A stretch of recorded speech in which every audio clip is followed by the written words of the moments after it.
Dr. Ruth, welcome to the Jerusalem Post Conference. Again, lovely to see you. How are you doing? Well, first of all, promise all of those who are staying for so late, good sex for the rest of their lives. Okay. That means no one goes out of this room while we're doing this interview. Dr. Ruth has just published, actually you've written more than 40 books, but The Doctor Is In has just been published in Hebrew for all of those who speak Hebrew. And you also have a new documentary about your life, and I know you've come to Israel to film the documentary. Tell us about that. Okay, first I said, no, enough written about me. And then I said, the producer did a movie in the Ukraine called No Place on Earth, about a grave digger found it, that had 130 people living for a year and a half.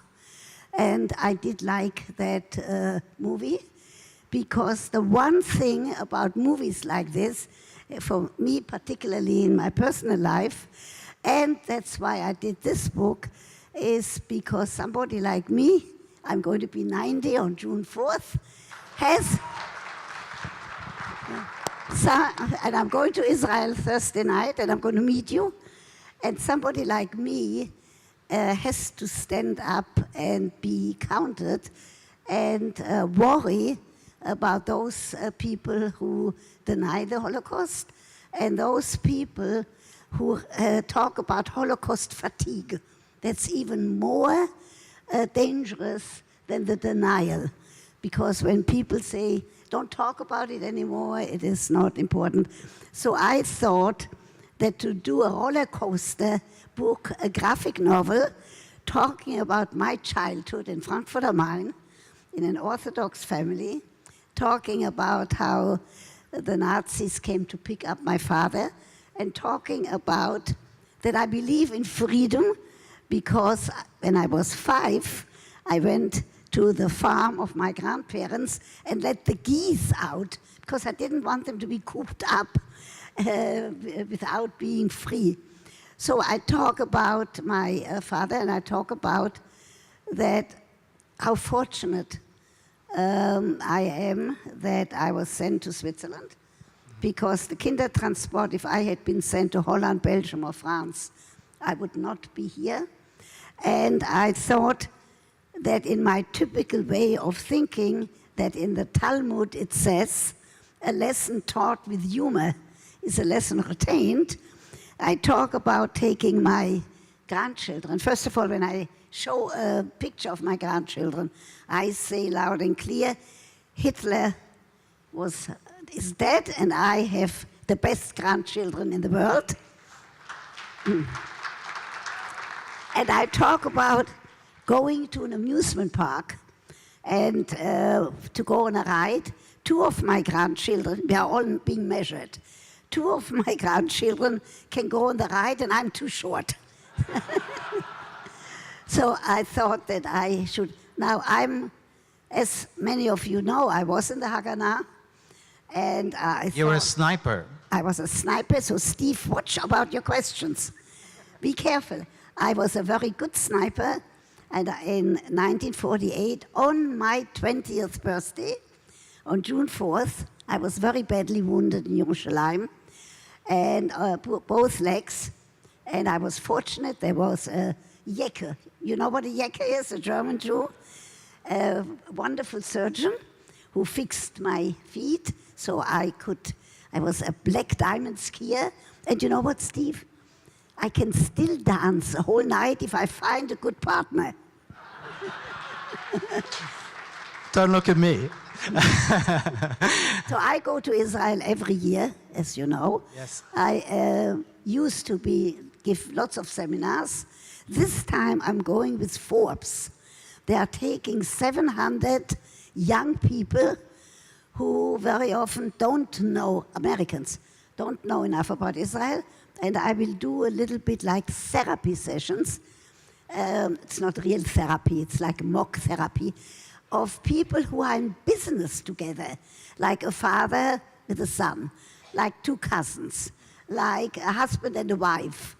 And the method of talking to them and trying to solve their problems is a little bit like sex therapy. Absolutely. You know, Dr. Ruth, if I had to sum up what you've done in your life, which is very difficult because you've done so much, I would say that you've made it okay to talk openly about sex. Not only that, I will tell them because they were sitting for such a long time today. Ah, okay. I was just auctioned off for Homeland Security. The commissioner of police was there and hundreds of men.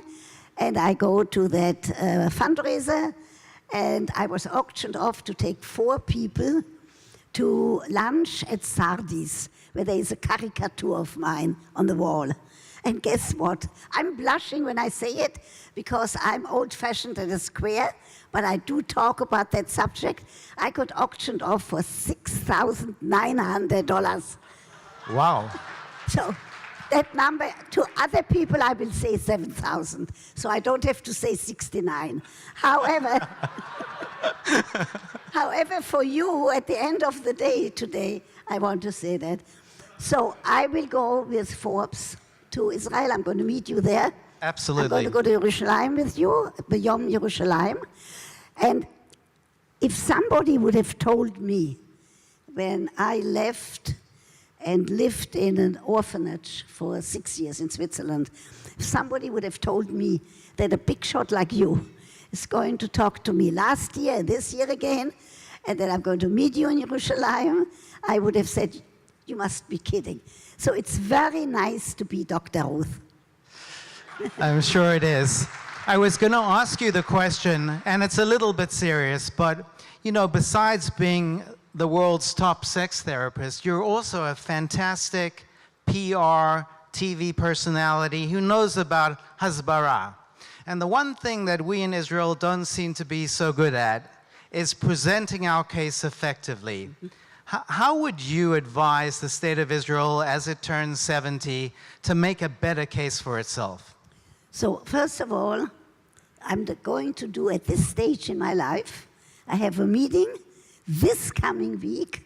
I'm going to do a new television show. And I'm going to do the same kind of public relations by saying it is okay to talk about, it's important to talk about relationships. It's important to talk about sex. And you know what, Steve? I can talk so explicitly about issues of sexuality because I'm so Jewish. In the Jewish tradition, sex has never been a sin. Sex has always been a mitzvah, an obligation, Friday night. And all of you people are these days very concerned, but that will give you the answer. I'm very concerned these days about loneliness. And again, in terms of talking about the Jewish tradition, in the Jewish tradition, they knew the importance of making shittahs, the importance of finding somebody. So I try, when I talk, I try to talk about those things that are important right now. For example, in your audience here, they are very disciplined. I don't see anybody on their phones. I'm very concerned these days that the art of conversation is going to be lost. Because you walk into any place, restaurants, and you see people on their phones. I'm also concerned about, especially young people, they're going to develop a physical problem in the neck because they're going to look down all the time. So in terms of PR, of public relations, you have to remain relevant. I am concerned about what is happening with younger people. So the new television show, I'm going to gear to issues of young people. That has something to do with your question. Before that, I wrote a book about sex over 50. I don't know, are you 50 already? I'll bring the book. So I think by being, and then another thing, I don't ever comment on celebrities. Now, I don't comment on politics. Somebody who talks about sex from morning till night, everybody knows that I stand up to be counted for Israel. There's no question. However, I don't comment on any of those political issues of who has sex with whom, even though I will talk about it in general terms, that even young kids have to learn to be able to say that nobody should touch them. So I talk in general terms, but I would never comment on any of the news. I think that's the answer why I'm still up there. Great. And one final question. What do you wish Israel, you're 20 years older than Israel, as it celebrates its 70th birthday this year? First of all, I do remember when Israel was created. I remember that I was, many of you are much too young, I was riding on a truck in Jerusalem that night, the whole night, and I just wish that so many of those problems that you discussed all day today, that we can solve them. The other thing that I wish is that we have to be concerned about, not only in Israel, but in the world, about those people who are oppressed, and we have to learn to help them, because if I had not been rescued, I would be not alive. So I think from that part, from my personal experience, and then I talk about joie de vivre, the zest for life, and I think that has to do with my being Jewish and my being the first 10 years of my life in a loving household with parents, a grandmother and grandparents, and then I became an orphan at the age of 10. So I use some of that experience of saying the early socialization, the early years of a child are very important. And that's what I would like for everybody to know. In addition, I would like them, one more thing, I give homework. Everybody who has a partner, don't just pick up somebody. Everybody who has a partner, please, a different position tonight. Call me tomorrow so I learn something new. All right. Ladies and gentlemen, a living legend, Dr. Ruth Westheimer.